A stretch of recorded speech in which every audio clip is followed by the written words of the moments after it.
Hello everyone, welcome to our YouTube channel CS Sansar and this is CS Stuti Mahajan. तो आज हम discuss करेंगे new changes in ITR filing. Let's सी।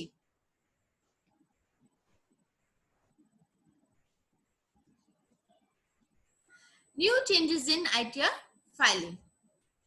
तो एक notification आई है, डेट इज ऑन 21 अप्रैल 2022 को। इस नोटिफिकेशन के अंदर कुछ चेंजेस बताई गई हैं, कुछ मैंडेटरी कंडीशंस दी गई हैं जिसे कि हमें फॉलो करना होगा।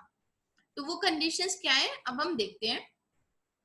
As per the latest notification of Income Tax Department dated 21st April 2022, income tax return filing is mandatory for below mentioned persons. ITF file करना मैंडेटरी हो गया अगर तो आपकी टैक्सेबल इनकम जो है वो एग्जम्पशन लिमिट से ज्यादा है तो आपको ITF फाइल करनी ही है।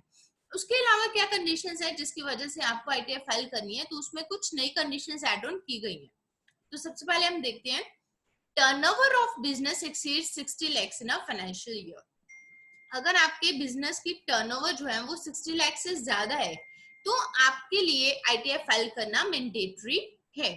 Next, gross receipts in profession exceeds 10 lakhs in a financial year. अगर आप प्रोफेशनल हो तो प्रोफेशन के केस में अगर आपके रिसीट जो है वो 10 लाख से ज्यादा है तो आपके लिए ITF फाइल करना मैंडेटरी है। Third condition, TDS and TCS of a person is or exceed 25,000 in a financial year। अगर आपका कहीं से TDS कटा है और TCS कटा है और अगर वो उसका एग्रीगेट अमाउंट जो है वो 25,000 या उससे ज्यादा है तो उस केस में आपको ITF फाइल करना मैंडेटरी है। लेकिन इस केस के अंदर क्या है, अगर वो सीनियर सिटीजन है तो वहां पे 25,000 के लिमिट को प्रोवाइजो के अंदर 50,000 कर दिया गया।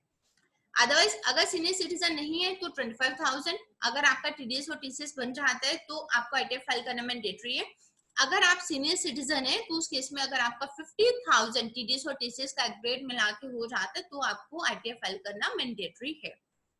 Next, aggregate deposit in one or more savings bank account is 50 lakhs or more in a financial।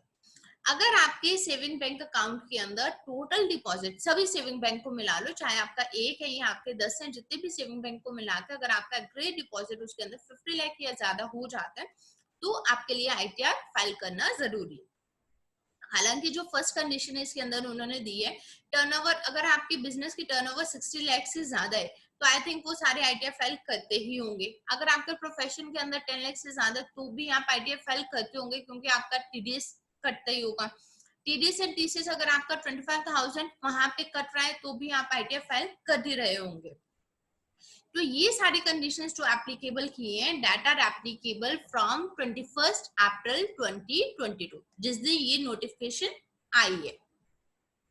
ठीक है, अब जैसे ये नोटिफिकेशन आई 21 को, इस नोटिफिकेशन के आते ही सबसे पहले जो मेन क्वेरी आ रही है, क्योंकि ये नोटिफिकेशन आई है 21 अप्रैल 2022 को, दैट मींस फाइनेंशियल कौन सा बिलोंग कर रहा है 22-23 को।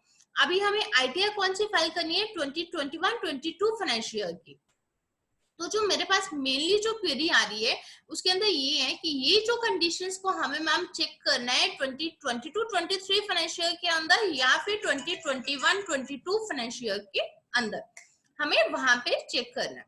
तो इसका आंसर क्या है, फाइनेंशियल 2021-22 की अब जो हमने ITR फाइल करनी है तो उसके अंदर इन कंडीशंस को हमें फुलफिल करना है।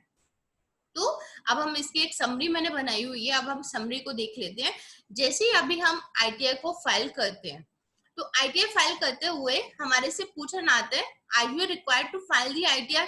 उसके अंदर हमें कंडीशंस को टिक करना होता है। तो सबसे पहले कौन सी कंडीशंस आती है, एक तो आती है income exceeds the basic exemption limit, तो आपको ITR फाइल करनी ही है।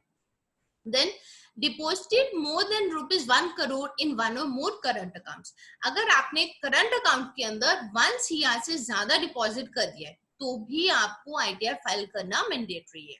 नेक्स्ट, अगर आपने फॉरेन ट्रैवल के ऊपर 2 लाख से ज्यादा एक्सपेंडिचर कर दिया तो भी आपको ITR फाइल करना मैंडेटरी है। और अगर इलेक्ट्रिसिटी कंजम्पशन या इलेक्ट्रिसिटी की जो आपने पेमेंट की है वो 1 लाख से ज्यादा बिल एक साल के अंदर पे कर दिए तो भी आपको ITR फाइल करना जरूरी है। तो पहले हमारे पास 3 कंडीशंस थी, एक एग्जम्पशन लिमिट से ज्यादा है तो आपको करना ही है, उसके अलावा आपके पास 3 कंडीशंस थी पहले। पहले जो 3 कंडीशंस थी उसके अंदर क्या था, करंट अकाउंट के अंदर 1 करोड़ से ज्यादा कर दिया, फॉरेन ट्रैवल के ऊपर अगर आपने 2 लाख से ज्यादा कर दिया, और इलेक्ट्रिसिटी कंजम्पशन के ऊपर 1 लाख से ज्यादा कर दिया, तो आपको आईटीआर फाइल करना जरूरी है। अब नेक्स्ट कंडीशन उन्होंने जो नीचे ऐड कर दिया है, तो वहां पे आप देखोगे सेक्शन 139(1) के अंदर क्लोज 4 के अंदर 7th प्रोवाइजो के अंदर उन्होंने ये वाली कंडीशन एक ऐड कर दी है। अब वो जो है प्रोवाइजो, उसके अंदर आपकी कौन सी आएंगी, अगर आपका बिजनेस है तो बिजनेस के अंदर अगर आपकी टर्नओवर 60 लाख से ज्यादा, प्रोफेशन में आपके रिसीव 10 लाख से ज्यादा है, टीडीएस टीसीएस अगर आपका 50,000 कट गया हुआ है या उससे ज्यादा, और सीनियर सिटीजन के लिए 50,000 है, टीडीएस टीसीएस आपका 25,000 और सीनियर सिटीजन के लिए 50,000 से ज्यादा है, और अगर आपने 50 लाख डिपॉजिट किया है सेविंग अकाउंट्स के अंदर, तो आपको आईटीआर फाइल करना मैंडेटरी है।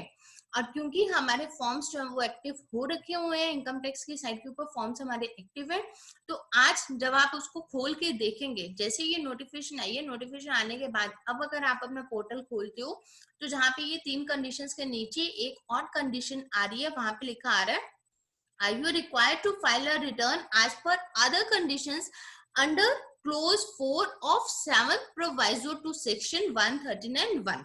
तो वहां पे ये लिखा आ रहा है, तो वो जो 139(1) के क्लोज 4 के 7th प्रोवाइजो की कंडीशंस है, वो कौन सी है, वो ये वाली कंडीशंस है, जो कि उन्होंने हमें नोटिफिकेशन के थ्रू क्लियर कर दिया, नहीं तो हमें पता नहीं लग रहा था, क्योंकि उन्होंने सिर्फ वहां पे क्लोज का नाम दे दिया, 7th प्रोवाइजो नाम दे दिया, सेक्शन का नाम दे दिया, बट वो कंडीशंस कौन से वो क्लियर नहीं थी हो रही।